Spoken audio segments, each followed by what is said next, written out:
छात्रों और मित्रों, आज हम लोग कृष्ण भक्ति काव्य के बारे में चर्चा करेंगे।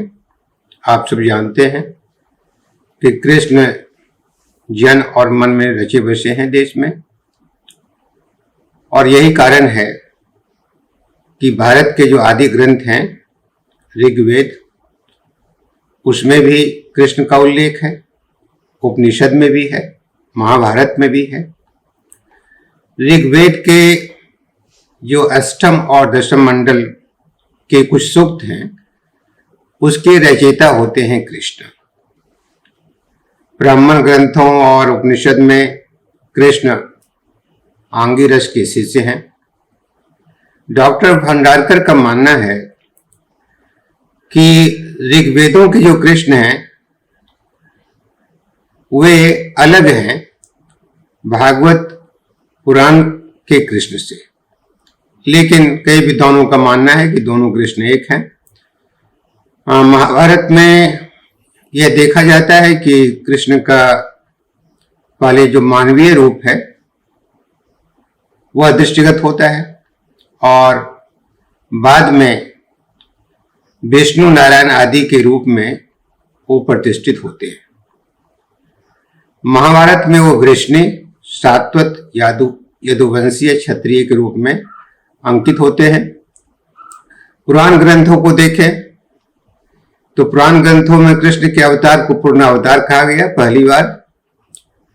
भागवत पुराण में तो कृष्ण की महिमा ही है, और भागवत पुराण ही बाद के दिनों में एक बड़ा आधार बनते हैं। हरिवंश पुराण, विष्णु पुराण, पद्म पुराण आदि में वे योगेश्वर, अच्युत, अविनाशी, सच्चिदानंद आदि बताए गए हैं। यहां उनके दो रूप हैं, एक ऐश्वर्यमय कृष्ण है और दूसरा माधुर्यमय कृष्ण है।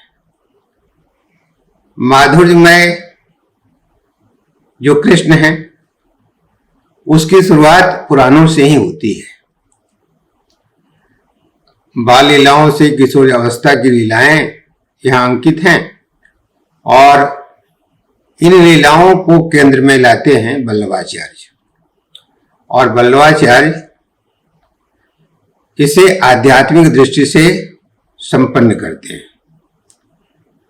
पुराणों से ही रुक्मिणी, सत्यभामा सहित 16,000 रानियों का जिक्र होता है। आश्चर्य यह है कि न तो ऋग्वेद में, न महाभारत में, यहां तक कि भागवत पुराण में राधा का कोई जिक्र नहीं है। राधा का सर्वप्रथम उल्लेख होता है हाल द्वारा रचित गाथा सप्तशती में, और बाद के दिनों में ब्रह्म वैवर्त पुराण में राधा के व्यक्तित्व का विस्तृत विवरण होता है। संस्कृत, प्राकृत और वंश काव्यों में भी कृष्ण का उल्लेख है। संस्कृत में पहली बार अश्वघोष की जो कृति है ब्रह्मचरित्र, उसमें उल्लेख होता है कृष्ण का। फिर संस्कृत काव्यशास्त्र के जो महत्वपूर्ण ग्रंथ हैं ध्वन्यालोक, उसमें उनका जिक्र होता है। हेमचंद्र के प्राकृत व्याकरण, नाट्य दर्पण, कंदर्प मंजरी आदि में कृष्ण उल्लेखित होते हैं, और जयदेव रचित जो गीत गोविंद है संस्कृत भाषा में है, उसमें वो केंद्र में होते हैं। 12वीं सदी में ऐसा देखा जाता है कि कृष्ण काव्य की बहुत प्रचुरता हो जाती है। बोपदेव की हरिलीला, हरिचरित्र काव्य, गोप लीला, कंस निधन, महाकाव्य, गोपाल चरित्र आदि में कृष्ण का सांगोपान विवरण होता है। जॉर्ज गिरेशन, कैनेडी, वेबर जैसे जो विद्वान हैं वे मानते हैं कि कृष्ण की बाल लीलाओं का क्राइस्ट के बाल चरित्र का अनुकरण है। यह सर्वथा असत्य है, क्योंकि भारत में जो मौजूद ग्रंथ हैं उसमें बाल लीलाएं भी हैं, और युवावस्था की लीलाएं भी हैं, इसलिए उनका जो दावा है वह दावा सर्वथा गलत है। हिंदी में कृष्ण काव्य बहुत ताकत के साथ अभिव्यक्त होता है। काव्य परंपरा का पोषण और विकास में 9 ग्रंथों का जिक्र उल्लेखनीय है। महाभारत, हरिवंश पुराण, भागवत पुराण, ब्रह्म वैवर्त, गीत गोविंद, विद्यापति की पदावली, भानुदत्त की रसमंजरी, रूप स्वामीकृत उज्जल नीलमणि और भक्ति रसामृत सिंधु। विद्यापति की जो पदावली आती है तो उसमें मुख्यतः श्रृंगार वर्णन है, उनका रूप सौंदर्य है, गोपियों का अविचार है, मिलन है, इसके बहुरंगी चित्र हैं और कृष्ण और गोपियां और राधा के जो श्रृंगार हैं, जो प्रेम रूप है, उसकी अभिव्यक्ति होती है। विभिन्न तरह के संप्रदाय हैं, भक्ति संप्रदाय, निम्बार्क हो, राधा वल्लभ हो, हरिदासी संप्रदाय हो, गौड़ीय संप्रदाय हो। इन संप्रदायों में कृष्ण का उल्लेख नहीं होता है, यहाँ कविता कही जाती है और कृष्ण के वामांग में राधा होती है। सर्वोत्तम देवता के रूप में उनको चिन्हित किया जाता है, यहाँ तक कि शिव और ब्रह्म भी उनकी आराधना करते हैं। कहीं निकुंज लीला में लीन हैं, कहीं परम तत्व हैं, पूर्ण ज्ञान है, पूर्ण आनंद के प्रतीक हैं। राधा और कृष्ण के स्वरूप और शक्तियों का चित्रण है। विभिन्न संप्रदायों के जो साहित्य हैं उसमें उनका चित्रण मिलता है। वल्लभ संप्रदाय के जो कृष्ण भक्त कवि हैं तो उनका तो आधार ही कृष्ण है और कृष्ण भक्ति का जो दार्शनिक आधार है वह शुद्धाद्वैत दर्शन है। वल्लभाचार्य विश्वास करते थे। व्यवहार क्षेत्र में पुष्टि मार्ग की स्थापना उन्होंने की थी और पुष्टि का अर्थ होता था भगवान की कृपा, उनका अनुग्रह। वैसे इन्होंने भक्ति मार्ग का विवेचन करते हुए 3 मार्गों का उल्लेख किया है, मर्यादा मार्ग, प्रवाह मार्ग और पुष्टि मार्ग। तरजीह उन्होंने पुष्टि मार्ग को दी है और पुष्टि मार्गीय जो भक्ति है वो राग अनुगा भक्ति है, प्रेम भक्ति है। यहाँ कर्मकांड नहीं है। आचार्य वल्लभ मानते हैं कि कृष्ण सत्य, चित और आनंद के रूप हैं, सर्वशक्तिमान हैं, स्वतंत्र हैं, सर्वज्ञ हैं, व्यापक हैं।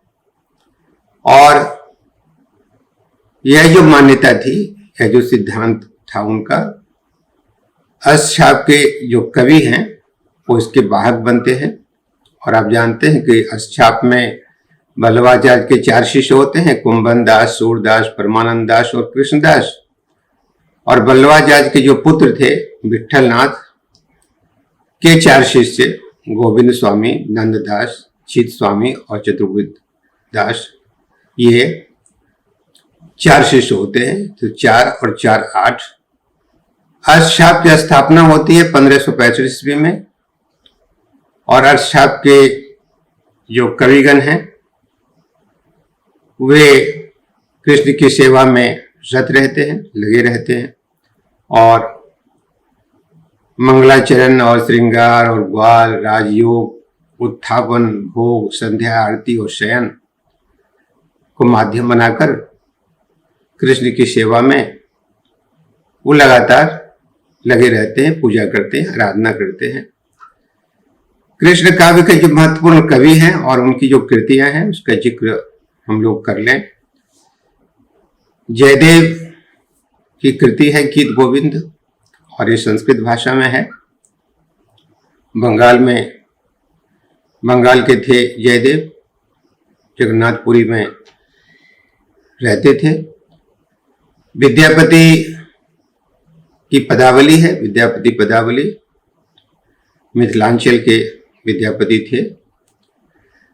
सूरदास का सूर सागर, सूर सारावली, साहित्य लहरी।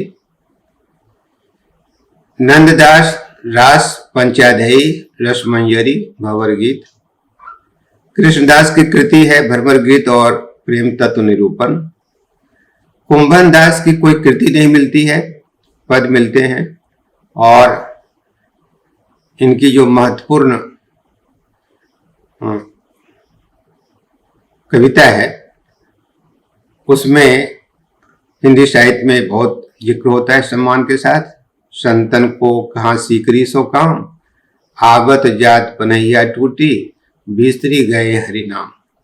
कुंभन दास प्रेम करते थे कृष्ण से, और कृष्ण के प्रेम के समक्ष वो जितनी सांसारिक चीजें थी, चाहे सत्ता का मोह हो या सांसारिक अन्य मोह है, उससे कुछ लेना देना नहीं था।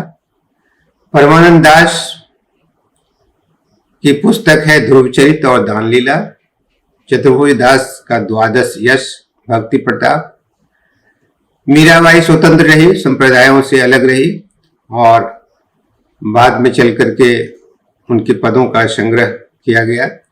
मीराबाई की शब्दावली है, बेलविडियर प्रेस प्रयाग से यह पुस्तक छपी हुई है। हित हरिवंश की पुस्तक है वृंदावन शतक, हित 84 जी, हित सुधा सागर। नरोत्तम दास की कृति है सुदामा चरित। ध्रुव दास की कृति है 42 लीला। और अशखान के बारे में जानते हैं, इस संप्रदाय के हिस्से नहीं हैं, ये स्वतंत्र रूप से इन्होंने बहुत काम किया है। प्रेम वाटिका, दान लीला, अष्टयाम और सुजान रशखान के नाम से है। कृष्ण काव्य की जो विशेषता है उसमें आप देखिएगा कि पहली विशेषता, अगर काव्य प्रयोजन लिया जाए, काव्य का क्या उद्देश्य था, तो अधिकांश जो कवि हैं वो विभिन्न संप्रदायों पर आश्रित हैं। जैसे वल्लभ संप्रदाय है, प्रारंभ में बाल लीला की अभिव्यक्ति बहुत सशक्त ढंग से होती है, और आगे चलकर राधा कृष्ण का श्रृंगार का वर्णन होता है। चैतन्य संप्रदाय में जाएं तो परकीय भाव की उपासना होती है। राधा वल्लभ संप्रदाय में जाएं तो नित्य विहारी आराधना होती है।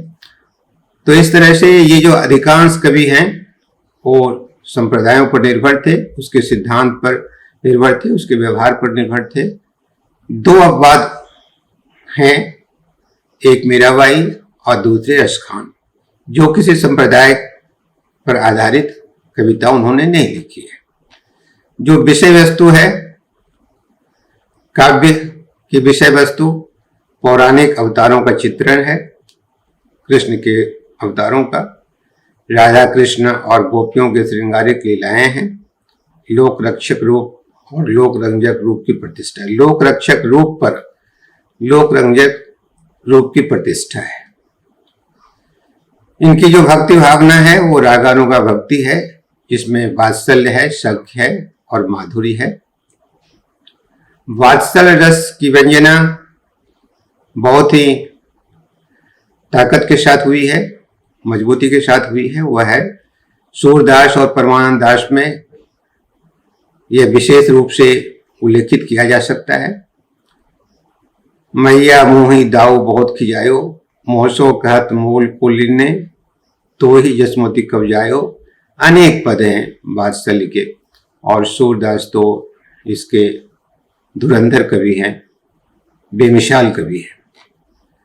श्रृंगार वर्णन है, स्वच्छंद प्रेम गोपियों और कृष्ण के बीच श्रृंगार है और विरह है।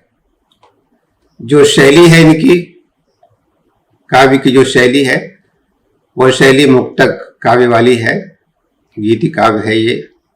और ब्रजभाषा में ये तमाम जो कवि हैं उन्होंने अपनी भावनाओं की अभिव्यक्ति की है। इस तरह से आप देखें तो कृष्ण काव्य भारत के जन मन में एक बसा हुआ काव्य है, बहुत महत्वपूर्ण है, लंबे समय तक जीने का एक माध्यम है। जब उदासी छा जाती है तो कृष्ण के पास जाते हैं, राम के पास जाते हैं, उनसे संवाद करते हैं, बातचीत करते हैं और समाज को बचाने और उसकी रक्षा की कोशिश करते हैं। आप सबों को वीडियो देखने के लिए बार बार धन्यवाद। आप इसे देखें और इसकी विवेचना करें।